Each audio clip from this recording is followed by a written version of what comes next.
भूल जोहार। जय आदिवासी,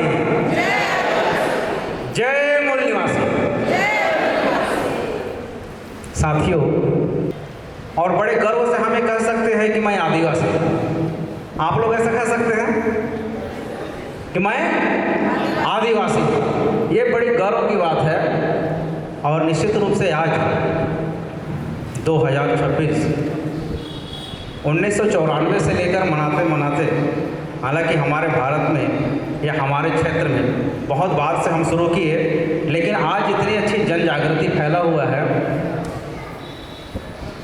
कि आज हम लोग यहाँ पर हैं। तो सभी साथियों को फिर से बहुत बहुत जोहार के साथ में, हमारे मूल निवासी समाज में जन्मे जितने भी हमारे महापुरुष हैं, जो जितने भी हमारे महानायक और महानायिकाएं हैं, सबसे पहले मैं उनका नमन करता हूं। उनको अभिवादन करते हुए अपनी बातों को रखूंगा, क्योंकि आज आप और हम जो भी यहाँ हैं उसका सिर्फ और सिर्फ एक कारण है कि हमारे महापुरुषों ने बलिदान दिया, हमारे महापुरुषों ने लड़ाई लड़ा, हमारे महापुरुषों ने त्याग किया, समर्पण किया। उसके बाद हम लोग आज इस जगह पर हैं। साथियों, मैं कुछ बातों को आपको बताना चाहूँगा। हमारे प्राचीन भारत का एक जो इतिहास है या मध्य भारत का जो इतिहास है, अक्सर ये कहा जाता है कि आदिवासी जंगल में रहता है। ऐसा है कि नहीं? ऐसा कहते हैं ना, आदिवासी जंगल में रहता था, कंदराओं में रहता था, गुफाओं में रहता था। लेकिन साथियों, मेरी जानकारी में ऐसा है कि जो हड़प्पा संस्कृति थी, हड़प्पा संस्कृति में आदिवासी कहाँ था? हड़प्पा संस्कृति महलों में था, नगरों में था हमारा आदिवासी। इस बात को इतिहास में छुपाया गया है। इतिहास में ये बातें हमें नहीं मिलती है। हड़प्पा संस्कृति का आपको मिडिल क्लास में 1.5 पन्ने से लेकर 3 पन्ने के अंदर में मिलता है, उसके बाद में खत्म हो जाता है। हमारी इतिहास का सबसे बड़ा घोटाला हमारे देश में हुआ है। आपने बहुत सारा घोटाला सुना होगा, रोड का घोटाला सुना होगा, व्यापम का घोटाला सुना होगा, नीट का घोटाला सुना है। इतिहास का घोटाला कोई नहीं बताता। इतिहास का घोटाला क्यों नहीं बढ़ रहा है? क्योंकि इतिहास हमारी विरासत होती है। आप इसको महसूस करते हैं? आपका इतिहास आपका विरासत है, ऐसा महसूस करते हैं? आपका इतिहास, हमारा इतिहास हमारा विरासत होता है, और विरासत हमारी पूंजी होती है। सहमत है मेरी बातों से? विरासत हमारी पूंजी होती है, और किसी भी काम को करने के लिए आर्थिक रूप से केवल पैसे वाला पूंजी नहीं है, मानसिक रूप से भी हमें सपोर्ट मिलता है, जो हमारा विरासत हमको देता है। रोहतासगढ़ के बारे में हम लोग सब जानते हैं, यस या नो? साथियों, ये जो हड़प्पा संस्कृति था, हड़प्पा संस्कृति में हमारे लोग महलों में रहते थे, नगरों में रहते थे। ये बात अलग थी कि हमारे लोगों का प्रकृति से जुड़ाव था। लेकिन कैसे? लेकिन फिर हम कैसे जंगल में चले गए? इसको कोई बताता है क्या? हम जंगल में कैसे आ गए? साथियों, ये किन कारणों से हमारी दुर्दशा हुई, ये कुछ लोग ही बताते हैं। आर्यों के आगमन के बाद, आर्यों का आगमन 1600 ईस्वी 1500 ऐसा पूर्व हुआ था। हालांकि हमारे सर के साथ कुछ बातें मैच करेगी, लेकिन मैं आज जो इस दिवस पे बताना चाहूँगा कि हमारा इतिहास कितना गौरवशाली और कितना महान है। आर्यों के आगमन के बाद हमारे जो मोहनजोदड़ो में जो सभ्यता हमारी थी, सिंधु घाटी में जो हमारी सभ्यता थी, उस सभ्यता के बीच में हमारा एक लड़ाई हुआ। और उस लड़ाई के बाद आप लोग यहाँ पे देख रहे हैं, ये लड़ाई के बाद हमारा क्या हुआ? हमारे लोग हार गए। हमारे लोग क्यों हार गए? क्योंकि छल कपट और षड्यंत्रकारी लड़ाई में हमारे लोग, सिंधु सभ्यता में जो लोग थे, वो लोग हार गए। और उस हारने के बाद सदियों के, मतलब एक साल में की बात नहीं है, कई सदियों तक लड़ाई लड़ते रहे, छोटा, कभी बड़ा, कभी छोटा बड़ा, छोटा बड़ा होते होते हमारे लोग जब हार गए, तो हारने के बाद आर्यों के द्वारा, ये वर्ण व्यवस्था के बारे में अभी हमारे सर बता रहे थे, ये इसको तो आप लोग पढ़े हैं, इतिहास में हमको मिलता है। वर्ण व्यवस्था का निर्माण हुआ, हारने के बाद उसके पहले हमारे हड़प्पा संस्कृति में गण व्यवस्था थी। गण व्यवस्था था, वर्ण व्यवस्था नहीं थी। उन दिनों में आदिवासी पता नहीं कौन से कहलाते थे होंगे, लेकिन आज के दिन में एसटी, ओबीसी और क्या है मुझे नहीं पता, उन दिनों में क्या कहलाता था। गण व्यवस्था थी, लोगों का गण और वंश के आधार पर उनका गिनती होता था। जैसा कि गौतम बुद्ध के बारे में बताया जाता है कि वो शाक्य वंश थे। तो गण व्यवस्था को खत्म कर दिया गया और उसके बाद में वर्ण व्यवस्था लाया गया। वर्ण व्यवस्था का दुष्परिणाम ये है, वर्ण व्यवस्था का परिणाम ये है कि आज भारत में हम, जैसे हम अभी सुन रहे थे कि 80 साल होने के बावजूद भी हमारी ये स्थिति है, या हमारे संयुक्त राष्ट्र संघ को इस बात को कहना पड़ा कि हमारे भारत देश में या पूरे विश्व में इस दिवस को मनाया जाए। और आज हम एक हो रहे हैं यहाँ पर जो हमारे 5-6 संगठन के साथ मिल करके। ये जो वर्ण व्यवस्था है साथियों, इसमें थोड़ी सी मैं बात रखना चाहूँगा। ब्राह्मण, क्षत्रिय, वैश्य, शूद्र और अछूत, आप लोग 5वां नहीं पढ़े हैं, मैं इसमें 5वां जोड़ दिया था। उसमें 4 वर्ण में, मतलब वर्ण में इतनी बताया जाता है कि 4 कैटेगरी में थे। ब्राह्मण के पास पढ़ने का अधिकार था, पढ़ाने का भी अधिकार था, संपत्ति रखने का अधिकार था और हथियार रखने का अधिकार था। इतिहास में हमको इतनी डिटेल नहीं बताया जाता है, लेकिन जो क्षत्रिय है, क्षत्रिय के पास में 4 अधिकार नहीं था। वो पढ़ सकता था लेकिन पढ़ा नहीं सकता था। आप लोग ने कविता पढ़ा होगा, गुरु गोविंद दो खड़े, काके लागू पांव, ऐसा पढ़े होंगे हमारे पूरे के पहले के लोग। अभी के लोग नहीं पढ़े। हमारे पुरखे, हमारे कुछ लोग पहले इसको बहुत बोला करते थे, और उसके आगे का मैं भी ठीक से नहीं जानता हूँ। मैं इतना ही जानता हूँ कि गुरु गोविंद दो खड़े, काके लागू पांव, बलिहारी गुरु आपने गोविंद दियो बताया। तो ब्राह्मण जो था, गुरु का दर्जा सिर्फ उसी के पास में था। तीसरा है साथियों वैश्य, जिसको हम कहते हैं, उसके पास में 2 अधिकार थे। पढ़ सकता था और संपत्ति रख सकता था। किसी को नहीं पढ़ा सकता था, ना ही कोई हथियार रख सकता था। और जो चौथा जो कैटेगरी है, शूद्र है, शूद्र के पास में कोई अधिकार नहीं था। शूद्र के पास एक बहुत बड़ा अधिकार था, और वो अधिकार यह था कि तुम तीनों की सेवा कर सकते हो। तुम तीनों वर्ण की सेवा कर सकते हो। और कैसा सेवा करना है? निस्वार्थ भाव से सेवा करना है, बिना कुछ मांगे, बिना कुछ उम्मीद किए सेवा करना है। और चौथा, 5वां कैटेगरी है साथियों, डॉक्टर भीमराव अंबेडकर ने इस बात को कहा है, आप लोग पढ़िएगा कोई पुस्तक, उसका वैल्यू। एससी और एसटी जो है, ये वर्ण व्यवस्था के बाहर के लोग हैं। 5वां कैटेगरी यहाँ पे इसलिए दिखाया है, बताया गया है। एसटी और जो एससी है, यहाँ जो एसटी एससी जो है, ये अछूत हैं, जिनके परछाई मात्र से क्या हो जाता है। अभी 2022 मेघवाल, एक इंद्र मेघवाल था जालौर में, राजस्थान में, आपने सुना होगा। बस दरअसल मैं इतिहास इसलिए बताना चाह रहा था साथियों कि आप इस बात को रियलाइज करें, थोड़ा सा रियलाइज कर सकें कि हम उन दिनों में कहाँ थे और अब कहाँ हैं। उसके बाद साथियों मैं थोड़ा सा शॉर्टकट में जाऊँगा, बहुत ज़्यादा नहीं लूँगा। मौर्य काल का हम समय में आते हैं, और मौर्य काल में जो राजा हुए, जिसको हमारे भारतीय के इतिहास में स्वर्ण युग कहा जाता है। सोने की चिड़िया जो थी तो सिर्फ इसी जगह पे थी। आप लोग सहमत हैं इस बात से? इतिहास से आप लोग सहमत हैं? सोने की जो चिड़िया थी यहाँ पर थी, और इन दिनों में भारत देश में आर्यों के साथ साथ में यहाँ पे गौतम बुद्ध के अनुयायी थे। सम्राट अशोक का नाम आप लोग सुना होगा।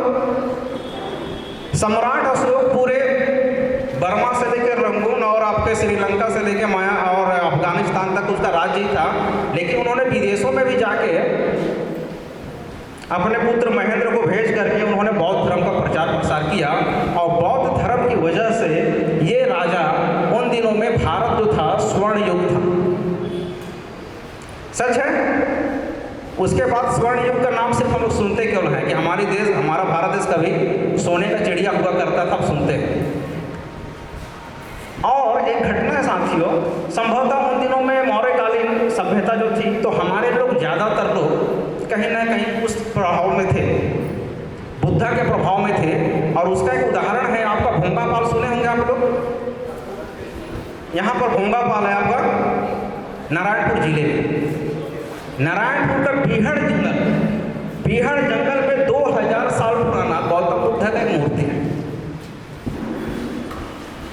2000 साल पहले वो वहाँ कैसे आया होगा?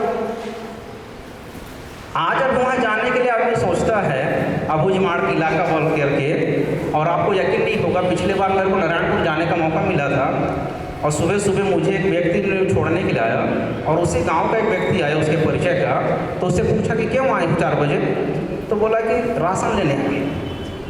मैं उसको हिंदी से पूछा तो हिंदी में बात नहीं कर पाया। मेरे को बहुत अच्छा लगा कि आज के डेट में हिंदी से बात नहीं कर सका।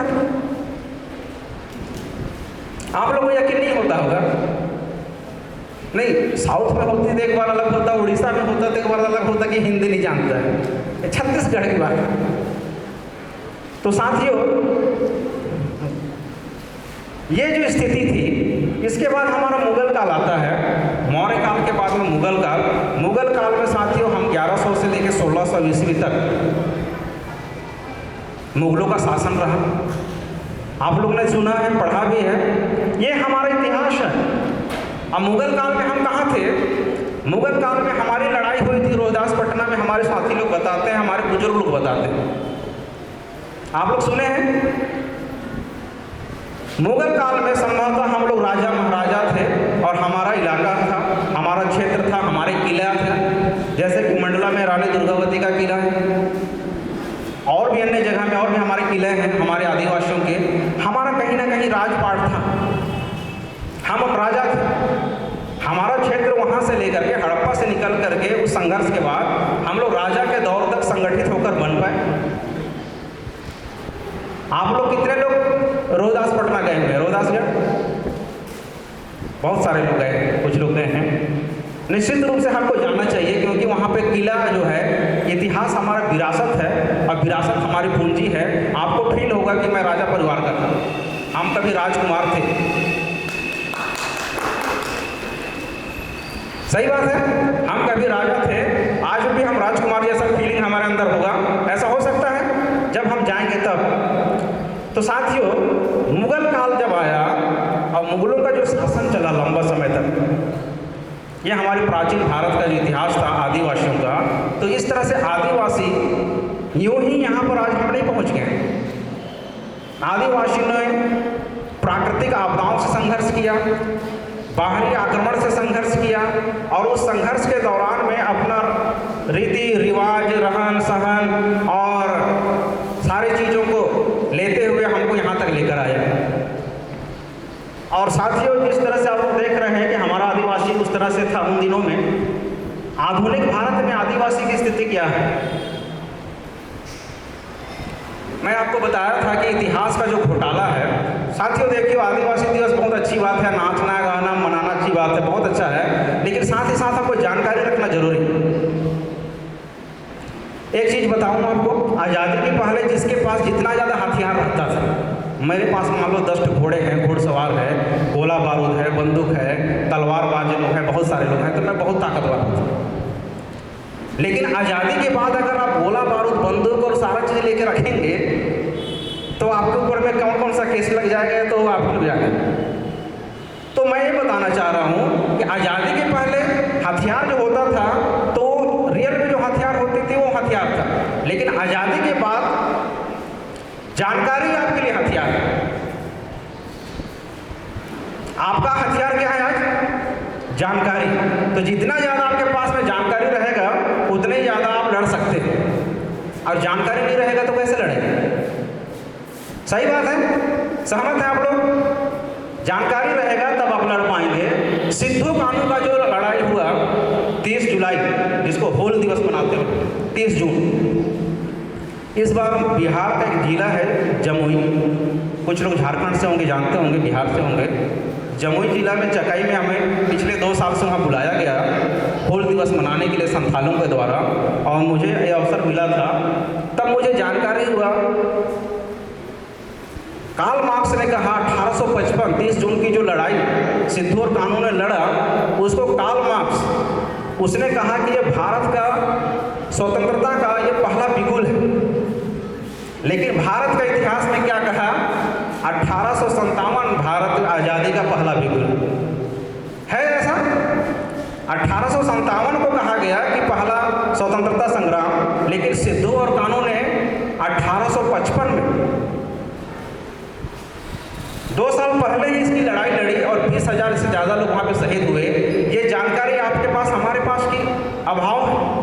इसलिए आदिवासी जो गौरव दिवस हम मना रहे हैं, आदिवासी दिवस मना रहे हैं, हमको अपना इतिहास जानना बहुत जरूरी है।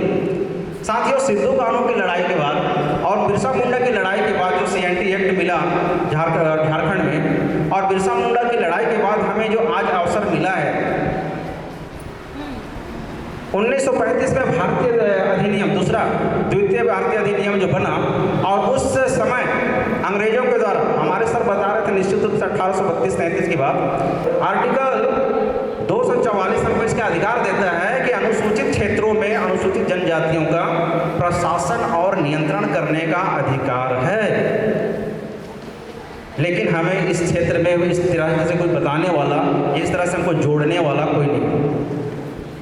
अभी आते आते हमारे मित्र ने मुझे कहा, अरे यार ये लोग अपना सिर में रखे थे जो बस्तर में रखते हैं अपना मुर्गा वाला वो जो पंख, तो बोले कि ये लोग वही जा रहे हैं क्या? मैं बोला हाँ हो सकता है जा रहे होंगे यार।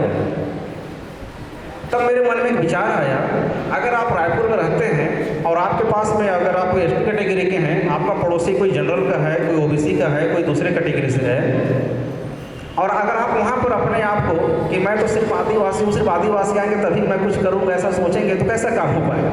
हम बर्थडे मनाते हैं अपने बच्चों का, अपने लोगों को बुलाते हैं जो हमारे लोगों के अलावा जो पड़ोस में है, भले दूसरे कैटेगरी का उसको भी बुलाते हैं कि नहीं? उसका मदद लेते हैं, वो भी हमको बुलाता है। तो इतनी बड़ी लड़ाई लड़ने के लिए हमको अकेले अगर हम आदिवासी को लड़ना चाहेंगे तो लड़ सकते हैं क्या? ये जो विस्थापन है, विस्थापन सिर्फ आदिवासियों का सिर्फ जसपुर में या छत्तीसगढ़ में हसदेव में क्यों नहीं हो रहा है? आज महाराष्ट्र में जाएंगे, महाराष्ट्र में हो रहा है, जो जलगांव है उस क्षेत्र के लोग। दरअसल क्या है कि हमारा भारत में 22 राज्य में आदिवासियों की संख्या है, और 22 राज्यों की जिम्मेदारी के साथ में काम करने की वजह से मुझे कहीं कहीं जाने का मौका मिलता है। अंडमान में हमारे लोग जो जाते हैं, पिछले बार अंडमान जाने का मौका मिला था, हमारे लोगों को वहाँ पे OBC कैटेगरी में भी नहीं रखता है, जनरल में रखा। वहाँ का शासन बोला कि आप OBC के लिए अप्लाई कर दो, हम आप लोग को OBC दे देंगे। लेकिन हमारे पूर्वजों को मैं नमन करता हूँ जो अभी भी वर्तमान में जो भी है, उन्होंने कहा कि हम आदिवासी हैं, हम OBC कैसे लेंगे? OBC लिए ही नहीं, OBC नहीं लिए तो उनको जनरल में फाइट करना पड़ता है। तो हमारे बंगाली लोगों को और इधर के तमिल लोगों को OBC कैटेगरी में रख लिया, OBC का लाभ उनको मिलता है, लेकिन हमारे लोगों को OBC का लाभ नहीं बल्कि जनरल का ही लाभ लेना पड़ता है, जनरल में फाइट करना पड़ता है। तो साथियों, ये जो विस्थापन है, ये विस्थापन की समस्या बड़ी है, और उसको लड़ने के लिए हमको बहुत सारे लोगों को लेना पड़ेगा, बहुत सारे लोगों को जोड़ के जुड़ना पड़ेगा, और उसके बाद लड़ेंगे साथ में मिल करके।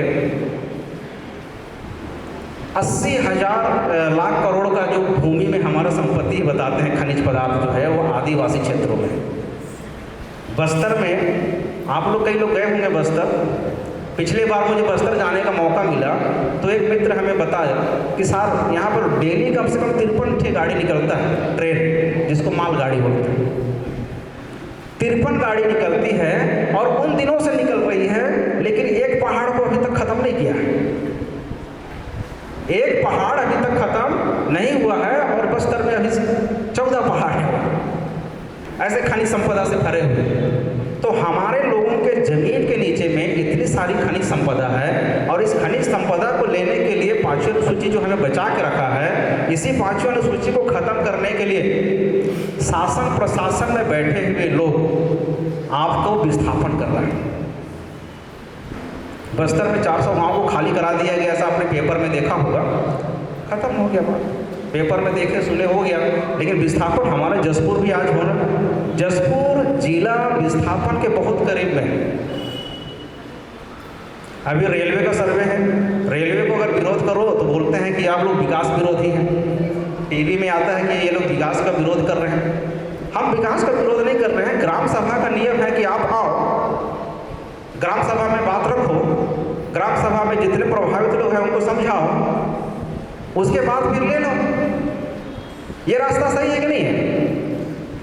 ग्राम सभा में आइए, जो भी रेल का अधिकारी है, भारत माला का अधिकारी है, हम विकास का विरोध नहीं कर रहे, लेकिन नियम कहता है जिस तरह से जो हाई कोर्ट का न्यायालय है वैसे भी ग्राम सभा एक न्यायालय है, न्यायालय का दर्जा है। लेकिन हमको जानकारी नहीं है, इसलिए मैं बता रहा था कि जानकारी क्या है, हथियार। जानकारी रहेगा तो आप लड़ पाओगे। मैं जो 8वीं पढ़ा, 10वीं पढ़ा, फिर छोड़ के गोवा चला गया, उनकी बात नहीं कर रहा हूँ। हम तो पढ़े लिखे, पढ़ के हम एक कर्मचारी होने गए किसी प्रशासनिक पद में, उसके बाद हमको ग्राम सभा की जानकारी रियल जो होना चाहिए वो नहीं। तो उनकी क्या गलती, जो गांव में रहता है, नागर जोतता है और अपना रोजी रोटी कर रहा है, ग्राम सभा वहाँ पे लागू है, हम तो यहाँ पे शहर में हैं। तो साथियों, ये जो अधिकार हमारे लिए है, ग्राम सभा के माध्यम से हम उसका, हमको चाहिए हिस्सेदारी। तो समय का अभाव है, बहुत ज़्यादा ना लूँ, आपको मैं बताना चाहूँगा कि इसके बाद जो समस्या मैं आपको बता रहा था, विस्थापन, उसके बाद में डिलिस्टिंग, डिलिस्टिंग के बाद में धर्मांतरण। डिलिस्टिंग का मुद्दा आदिवासी से लड़ाने का मामला है। आप लोग को जैसे परिचित, मैं अपना परिचय तो दिया नहीं, आप लोग के पास में जानकारी मैसेज रखा होगा। मेरा नाम दिनेश कुमार भगत है। दिनेश भगत के नाम से लोग मुझे जानते हैं। और हमारे क्षेत्र में, आपकी तरफ शायद ऐसा नहीं होगा, हमारे क्षेत्र में, जसपुर के इलाके में, अगर ये भगत है मतलब दूसरे कैटेगरी का भगत है, मतलब ये हमारा विरोधी है। ये पहला हो जाता है इंडिकेटर। जैसे मिशन है बोलने से कांग्रेसी है, और सरना सनातन है बोलने से बीजेपी है। ये ऐसा कौन भर दिया?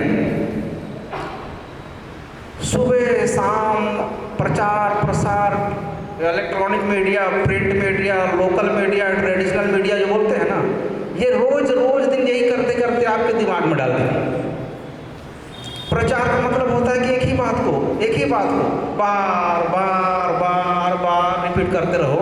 और ये जो धारणा बन गई आज, ऐसा पहले नहीं था साथियों। इस बात से मेरे को तकलीफ होता है, क्योंकि मैं समतावादी, जो हमारा संविधान का वाचन होना था नहीं हो पाया। संविधान में लिखा हुआ है कि समता, स्वतंत्रता, न्याय और बंधुत्व पर आधारित समाज का निर्माण। समानता, अभी हमारे साथी बोल रहे थे समरसता की बात करते हैं। समरसता का मतलब ये नहीं है कि आप मेरे साथ में रिश्तेदारी शुरू कर दोगे। अगर तुम समरसता की बात कर रहे हो तो आदिवासी के साथ में जनरल कैटेगरी का आदमी का मैच होता है क्या? होता है, जब आप उस लाइक पोस्ट में चले जाते हैं। तो डिलिस्टिंग का जो मुद्दा है साथियों, दूसरी बड़ी मुद्दा, ये कुछ नहीं है, ये सिर्फ आदिवासियों को आदिवासियों से लड़ाने का मामला है। मैं भगत आदिवासी हूँ, आप अन्य आदिवासी हैं, तो आप मेरी कमजोरी जानते हैं, आप मेरी खासियत जानते हैं, मेरी दोनों ताकत जानते हैं, मेरी कमजोरी जानते हैं। हम आपस में लड़ेंगे, तीसरा आदमी उसका लाभ ले रहा है। तो हमको इस विचार से निकलने की जरूरत है। जिस दिन से डिलिस्टिंग का मुद्दा आया है, इनमें और खाई पड़ा है। हमारे बीच में जो गहराई खाई है, इसकी गहरा भी हुआ है और चौड़ा भी हुआ। ऐसे पहले नहीं था। तो इसको हमको थोड़ा प्रयास करना चाहिए। हालांकि मैं इसमें ज़्यादा नहीं कहूँगा, नहीं तो फिर आप लोगों को लगेगा कि पैरवी कर रहा है, लेकिन ये इसको पाटना चाहिए। और अगला था धर्मांतरण का। आदिवासियों में सिर्फ यहाँ नहीं है, अभी अंतागढ़ में जाने का मौका मिला मुझे। अंतागढ़ में गोंड लोग हैं, भयंकर सारे उनमें कन्वर्ट हो गए, और कन्वर्ट होने की वजह से लोगों को तकलीफ हो जाता है।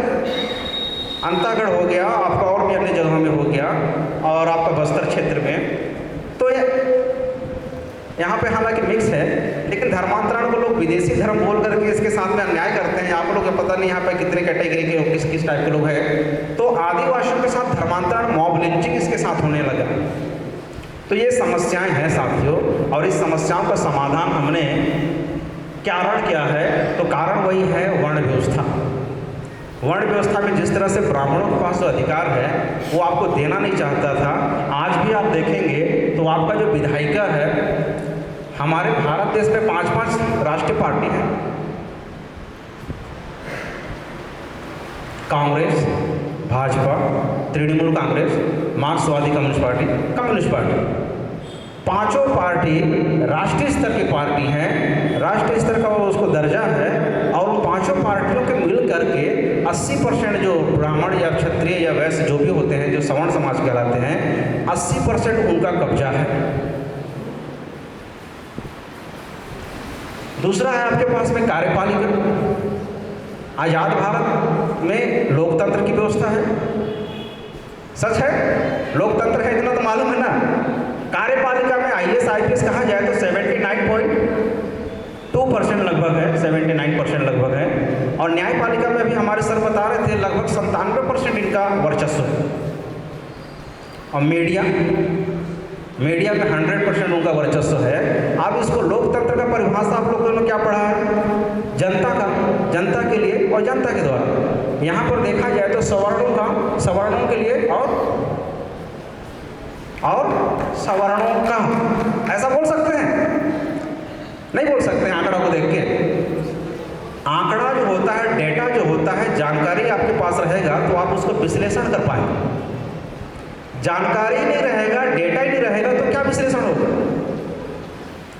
और साथियों, आज हम उस दौर से बाहर जा चुके हैं साथियों। जिस दौर में गलत था, जब हमारे पास प्रकृति की गोद में हम नाचते थे, गाते थे, खेलते थे, कूदते थे। ये जो बच्चा है माँ की गोद में है, क्या उसको चिंता है? वैसे ही हम लोग प्रकृति की गोद में थे, लेकिन आज हम प्रकृति की गोद से बाहर निकाले जा रहे हैं साथियों। आज हमको सोचने की जरूरत है, डेटा रखने की जरूरत है, जानकारी रखने की जरूरत है कि इस तरह से देखा जाए तो आज इनका वर्चस्व जो आज़ादी के पहले था, क्या आज़ादी के बाद खत्म हो गया? आप लोगों को लगता है कि अब हम तो आज़ाद हो गए हैं, अब वो खत्म हो गया, ऐसा लगता है क्या? मैंने जो पहले बताया था वर्ण व्यवस्था में जो उनका जो अधिकार था, वो आपको अधिकार देना चाहते हैं क्या? आज भी आपको अधिकार देना नहीं चाहते हैं साथियों। इसलिए हमको अलग अलग नहीं होकर के हमको एक होना पड़ेगा। और समस्या का कारण है पूना पैक्ट। पूना पैक्ट के बारे में बहुत सारे साथी लोग जानते हैं, बहुत सारे साथी लोग उसकी गहराई को नहीं जानते। पूना पैक्ट में हमें 4 अधिकार मिला था। 1947 तो बहुत बाद का आज़ाद है। हम लोग 17 अगस्त को आज़ाद हो चुके थे, पूना पैक्ट में आज़ाद हो गए थे। पूना पैक्ट में हमारे लिए पृथक निर्वाचन क्षेत्र था।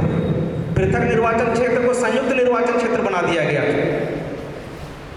हमको 2 बार वोट देने का अधिकार था। एक बार हम अपने कैंडिडेट को चुनाव करते और दोबारा चुनाव में चुनाव होता। आज कैंडिडेट, ऐसा कितने लोगों को लगता है कि हम लोग कैंडिडेट का चुनाव करते हैं?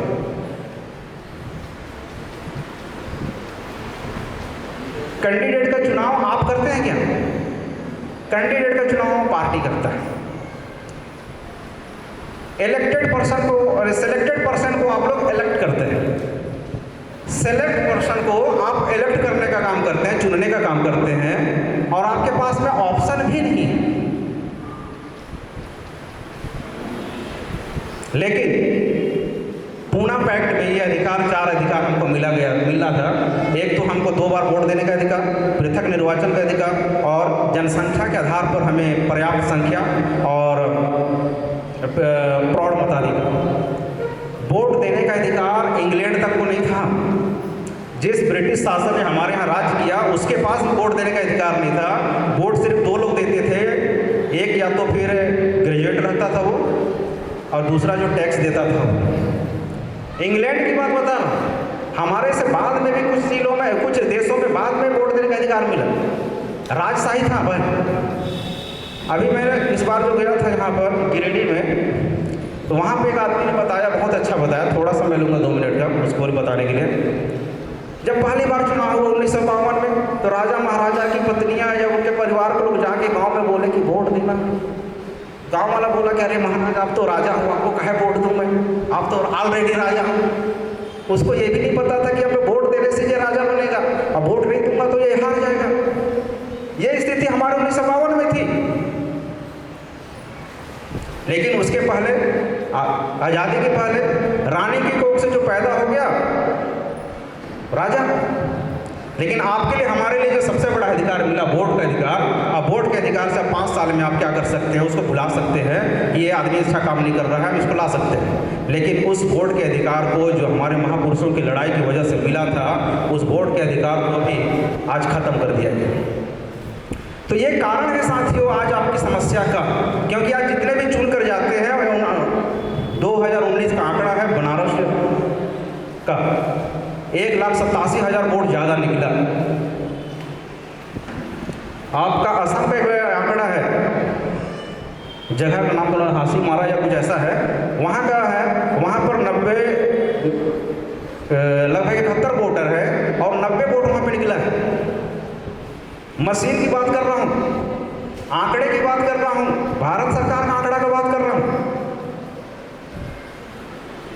तो वोट का जो अधिकार आपको मिला था, जिस वोट की वजह से आप या तो राजा बना सकते थे, ये व्यक्ति जो हमारा विष्णु देवसाय है, मेरे बगल का गांव है बगिया, और हम दोनों साथ में उसके साथ विधानसभा चुनाव लड़े थे पिछले बार 2023 में। वोट की वजह से ये आज मुख्यमंत्री बन गया, राजा बन गया। लेकिन अगर वोट का अधिकार नहीं होता तो ये बाउंड्री के अंदर तक घुसने उसके औकात हमारे लोगों की नहीं थी। तो पूना पैक्ट की वजह से हमारी ये दुर्दशा है। इसके बारे में कभी फिर आप लोग अगर अवसर देंगे तो फिर हम लोग बात करेंगे। आज समय की कमी है। शासन की गलत नीति, एलपीजी अभी हमारे साथी बता रहे थे, लेवरेजाइजेशन, प्राइवेटाइजेशन और ग्लोबलाइजेशन की वजह से आप लोग, कितने सारे लोग यहाँ पर बैठे होंगे जो सरकारी स्कूल में पढ़ करके, सरकारी स्कूल से पढ़ करके नौकरी किए, डॉक्टर बने, इंजीनियर बने, प्रोफेसर बने। आज सरकारी स्कूल से पढ़ करके कोई डॉक्टर इंजीनियर बन पाएगा क्या? शिक्षा को जबरदस्ती प्राइवेटाइजेशन ला करके सरकारी स्कूल को बंद किया गया, उसकी स्तर को खत्म किया गया। ये शासन की गलत नीतियों की वजह से साथियों। सही शिक्षा का भाव मतलब ये था कि ऐतिहासिक शिक्षा नहीं है। ऐतिहासिक शिक्षा आपको पता ही नहीं है। 1857 में हमारे महापुरुषों ने लड़ाई लड़ा, ये जानकारी हमारे पास नहीं है। ज्योतिबा फुले का स्कूल था, उसमें पाठ्यक्रम भी उसका था, स्कूल भी उसका था, मास्टर भी उसका था। आज क्या है हमारे साथ? स्कूल आज है हमारा, संस्थागत स्कूल आज हमारा है, हमारे टीचर भी हैं, हमारे बच्चे लोग भी हैं, अपने कौम की हैं, अपने कौम के स्कूल भी है। पाठ्यक्रम किसका है? पाठ्यक्रम शासन का है। और पाठ्यक्रम के बाहर जाके आप मास्टर जो है या फिर प्रोफेसर है, वो बंधनकारक है कि वो पाठ्यक्रम से बाहर जाके नहीं पढ़ा सकता। अभी एक नया स्टेटमेंट आया है कि मनुस्मृति पढ़ाया जाए, आप लोग ने सुना होगा, पढ़ा भी होगा। स्टेटमेंट उनके हाथ में, पाठ्यक्रम में जो रहेगा आपको पढ़ाया जाना और उसका बंधन कारक है। अगर आप कल के डेट में टीचर बनते हैं या जो टीचर हैं वो इस बात को अच्छे से समझ पा रहे हैं, तो सही शिक्षा का अभाव है। और ये गलत नीतियाँ, सेज और साज की जो बात थी, स्पेशल इकोनॉमिक जोन बना करके हमारा जो स्पेशल एग्रीकल्चर जोन था उसको तब्दील कर दिया गया। अभी पिछले कल परसों की बात है, हमारे साथी बता रहे थे कि बंगालियों को अंबिकापुर में जो बसाया गया, एक बंगाली को 8-8 एकड़ जमीन दिया गया।